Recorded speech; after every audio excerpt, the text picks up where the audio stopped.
Assalamualaikum warahmatullahi wabarakatuh. Alhamdulillahi rabbil alamin. Wabihi nasta'in ala umuri dunya waddin. Wassalatu wassalamu ala asrafil anbiya'i wal mursalin wa ala alihi wa sahbihi ajma'in, amma ba'du. Bapak Ibu, saudaraku sekalian, dimanapun Anda berada, berjumpa kembali bersama saya di MHB Channel. Bagaimana Bapak Ibu? Semoga sehat walafiat kabarnya. Bersyukur alhamdulillah pada pagi hari ini saya diberikan kesempatan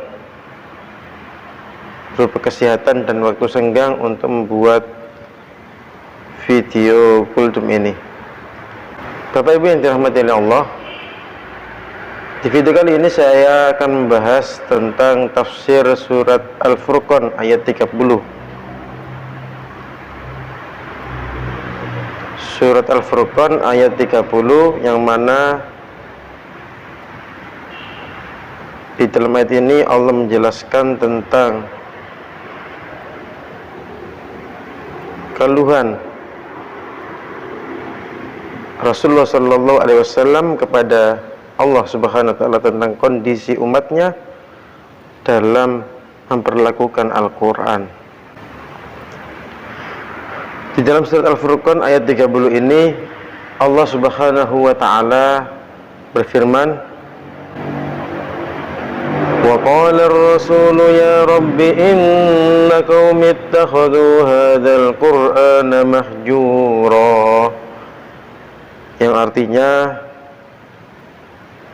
dan berkatalah Rasul, "Wahai Tuhanku, sesungguhnya kaumku menjadikan Al-Quran itu sesuatu yang diabaikan." Subhanallah. Bapak Ibu yang dirahmati oleh Allah, di dalam ayat ini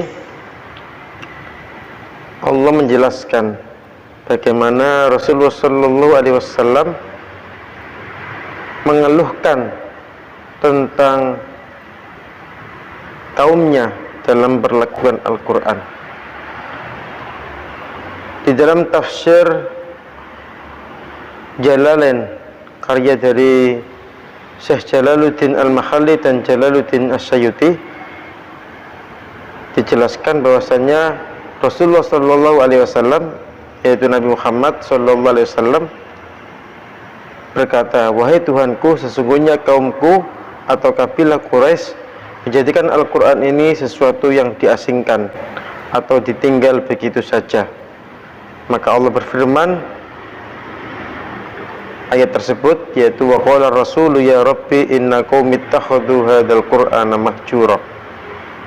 Kemudian di dalam tafsir Ibnu Katsir,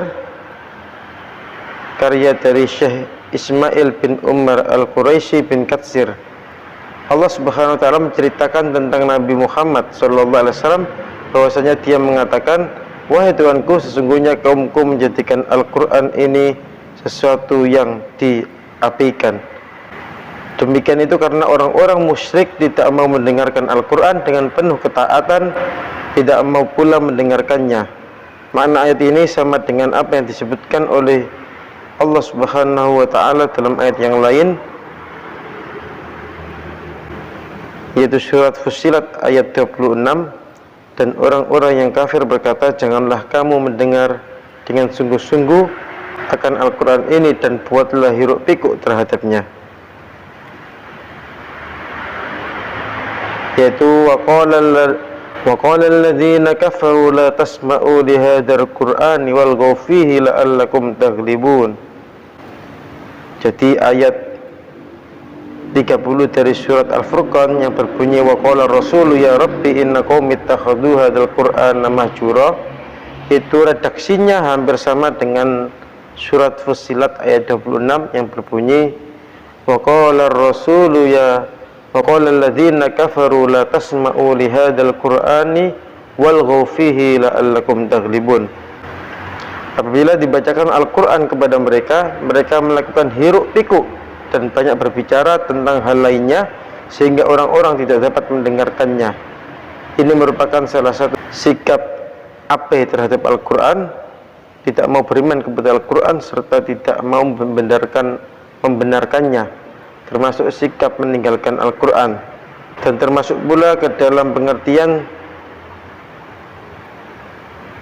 mengabaikan Al-Quran, yaitu mengesampingkannya. Kemudian faedah apa yang dapat kita ambil dari ayat tersebut, Bapak Ibu? Jadi Bapak Ibu, ayat Al-Quran yang baru saja saya sampaikan ini, yaitu surat Al-Furqan ayat 30 ini, memberikan faedah kepada kita agar kita jangan mengabaikan Al-Quran. Harusnya kita sebagai umat Rasulullah SAW rajin membaca Al-Quran. Syukur-syukur tiap hari bisa menghatamkan 1 juz, yang biasa dikenal dengan istilah one day one juz. Karena mengapa Bapak Ibu? Dengan membaca Al-Quran kita akan mendapatkan keberkahan. Sebagaimana yang kita tahu bahwasanya Rasulullah SAW pernah bersabda, "Man qara'a harfan min kitabillah falahu bihi hasanah." Karena siapa yang membaca satu huruf dari Al-Quran, maka dia mendapatkan satu kebaikan dari huruf tersebut. Bagaimana kalau kita membaca 1 juz atau bahkan 2 juz dalam sehari? Berapa banyak kebaikan yang kita dapatkan? Oleh karena itu, dari video kali ini saya mengajak diri saya pribadi dan teman-temanku sekalian untuk senantiasa membaca Al-Quran. Tidak sampai 1 hari tanpa membaca Al-Quran, karena bila sehari lewat tanpa membaca Al-Quran itu kita akan rugi sekali Bapak Ibu, karena Al-Quran bisa meningkatkan iman dan takwa kita di hadapan Allah Subhanahu wa Ta'ala. Mungkin ini yang dapat saya sampaikan, kurang lebihnya saya mohon maaf. Hadana wa ghamil siratal mustaqim. Assalamualaikum warahmatullahi wabarakatuh. Klik tombol berikut untuk mendapatkan update ilmu yang insya Allah